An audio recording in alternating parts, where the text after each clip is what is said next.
Salam lestari pegiat perhutanan sosial, ketemu lagi di pembelajaran virtual tentang pengembangan usaha di perhutanan sosial. Sekarang kita masuk ke materi keempat, sesi kedua tentang pemasaran. Jadi saya coba kembalikan ke BMC yang kita susun. Jadi seperti kita ketahui, BMC yang kemarin kita perkenalkan ada 9 kotak ya. Jadi kemarin sudah saya katakan kotak yang paling kanan adalah kotak pemasaran. Jadi yang di sini itu kotak pemasaran. Sebenarnya pemasaran yang otak-atik ini aja. Jadi apakah value proposition, produk jasa yang kita tawarkan itu sesuai enggak dengan segmen kita, dengan pasar kita. Pasar kita siapa sih? Siapa target pembeli kita? Kalau kita naik tingkat jadi misalnya dari pengepul desa ke pengepul kecamatan, berarti target pasar kita adalah pengepul kabupaten atau eksportir, kan begitu. Tapi kalau kita masuk ke pengolah, berarti akan lebih kompleks. Kenapa? Karena pengolah berarti hubungannya dengan retailer dan konsumen. Segmen pasar peminum kopinya jadi lebih beragam ya. Jadi ini kita harus lebih detail lagi. Siapakah peminum kopi kita?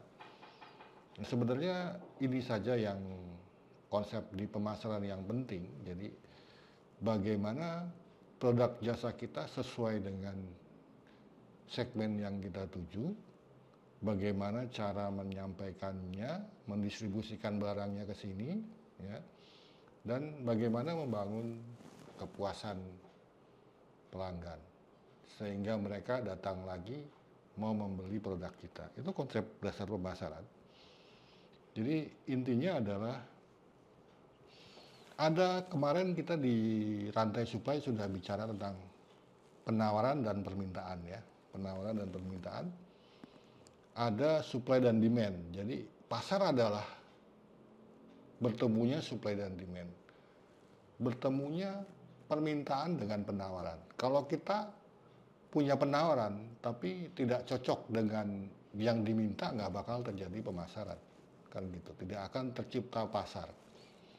Atau sebaliknya ada permintaan tetapi kita tidak bisa menawarkan yang diminta, juga tidak akan jadi penawaran. Jadi penawaran dan permintaan itu harus cocok, harus ketemu, harus match ya. Saya ambil analogi ini ya. Misalnya ada striker. Striker kan macam-macam ya. Ada kaki 3, kaki 2, kaki 3 lurus, kaki 3 segitiga. Jadi contohnya yang ini. Mana yang ini permintaannya? Permintaannya adalah kaki 3 yang segitiga ya, bukan yang lurus. Nah, kalau kita menawarkan steker yang kaki 3 lurus, nggak bakal cocok. Jadi kaki 3 yang segitiga kotaknya bukan bulat, kotaknya kotak gitu ya. Lubangnya kotak bukan bulat. Beda dengan yang lubangnya bulat. Jadi ini harus ketemu nih, harus bisa masuk. Jadi produk, permintaan dan pemasaran, permintaan dan penawaran harus masuk. Itu yang disebut dengan produk dan market fit ya. Jadi kuncinya bagaimana apa yang diminta bisa kita tawarkan. Itulah pentingnya memahami apa yang diminta, memahami kebutuhannya pembeli. Seringkali kan kita tidak begitu. Kita punya kopi, kita punya mete, ya apa aja yang kita produksi. Kita jual, kita nggak peduli ke siapa, pokoknya jual aja. Kita punya begini, gini, mau nggak, mau beli nggak, kalau nggak ya udah minum sendiri kan seperti itu. Jadi konsepnya adalah bagaimana pembeli itu punya punya kebutuhan ya. Punya kebutuhan itu ada dua, ada kesulitan-kesulitan, ada keinginan-keinginan. Bahasa Inggrisnya itu pains dan gains. Pain itu kesulitan-kesulitan, ada keinginan-keinginan. Ada keinginan-keinginan ya. Jadi tugas produk dan jasa yang kita inginkan adalah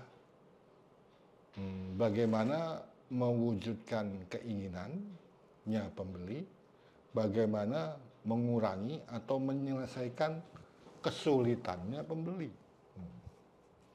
Misalnya kasusnya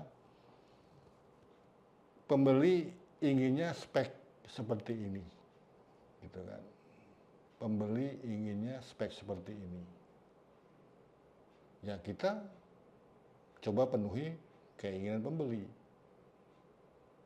Atau kemudian pembeli punya kesulitan membawa produk dari tempat kita ke tempat dia. Ya, bisa nggak kita padukan spek yang bagus, yang sesuai keinginan pembeli tadi dengan servis pengiriman, kan seperti itu. Contohnya begitu. Jadi produk jasa yang kita tawarkan, jadi sekali lagi sekarang konsepnya produk tidak sendiri. Ada jasa juga yang mengiringinya.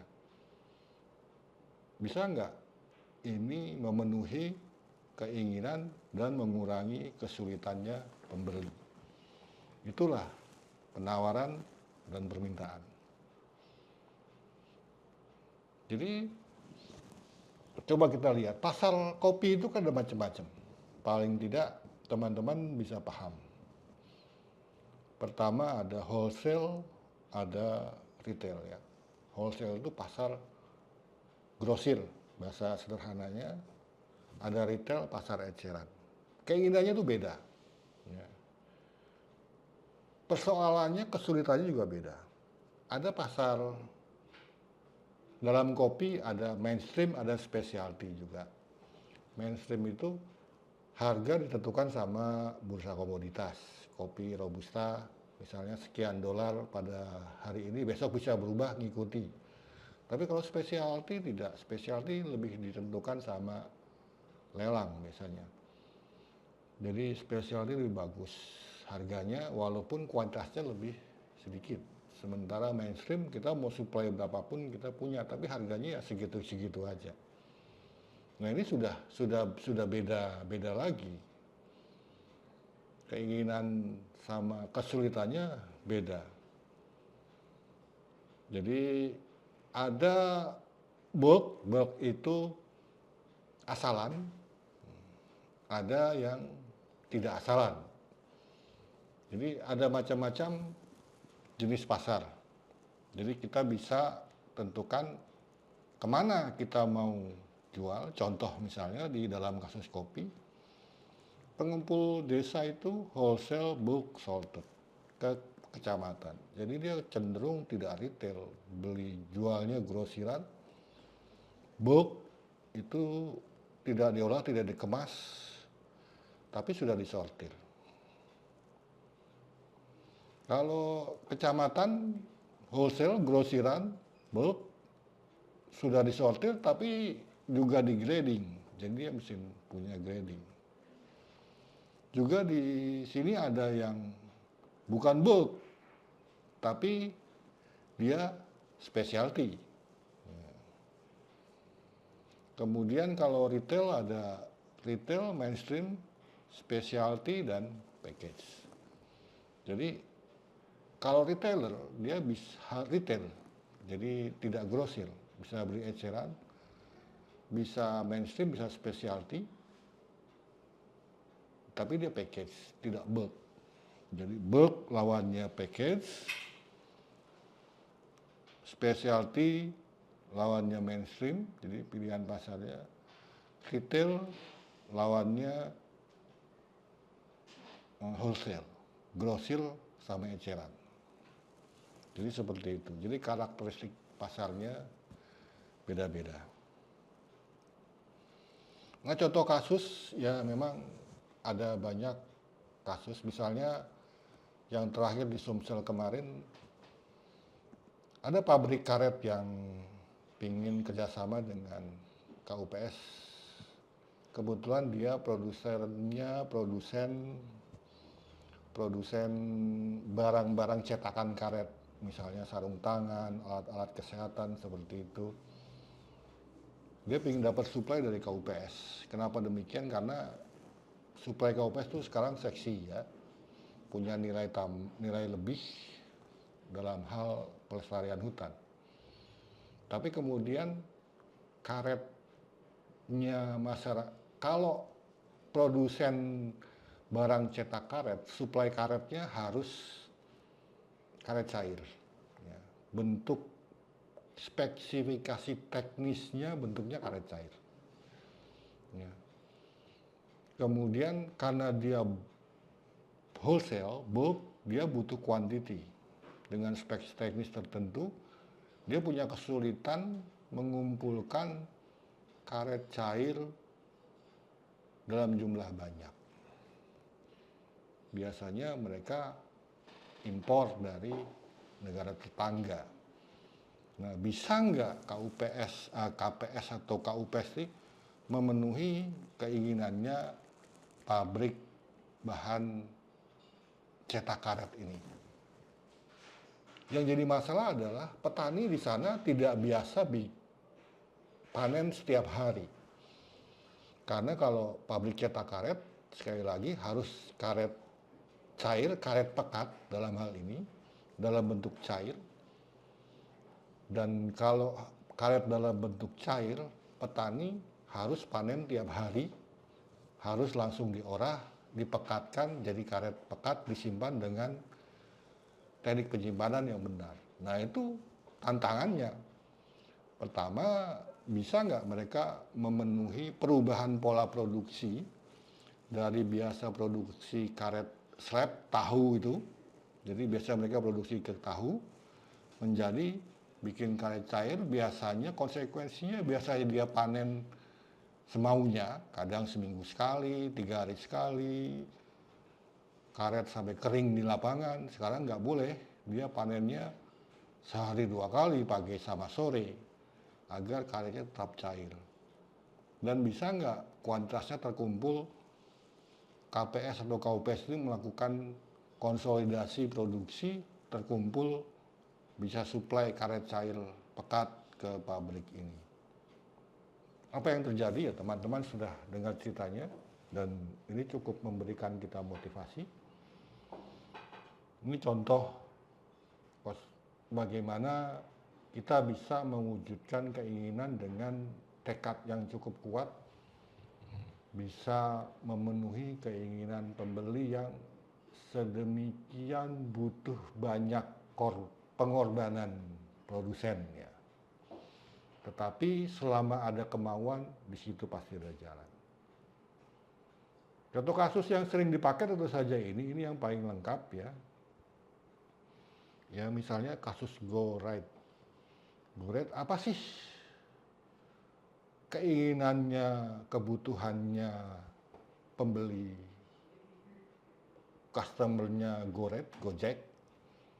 Pertama, tarifnya hemat, tidak repot menyiapkan uang pas.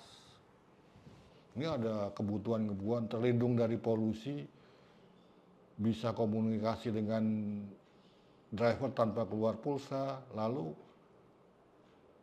persoalannya, kesulitan mereka di mana? Mereka sering terhambat karena macet, terus sering repot tawar-menawar harga, driver ugal-ugalan, jauh jalan ke pinggir jalan dari pangkalan, jadi cari pangkalan ojek susah, jauh harus jalan. Tujuannya adalah, tugasnya dia sampai lokasi tujuan dengan selamat. Jadi ini semua kebutuhan customer, baik keinginannya maupun kesulitannya bisa dipenuhi dengan satu aplikasi Gojek. Ini contoh paling umum yang sering dipakai. Ya, saya rasa itu sebagai pengantar untuk pemasaran. Mudah-mudahan bermanfaat. Sampai bertemu di materi berikutnya. Salam lestari.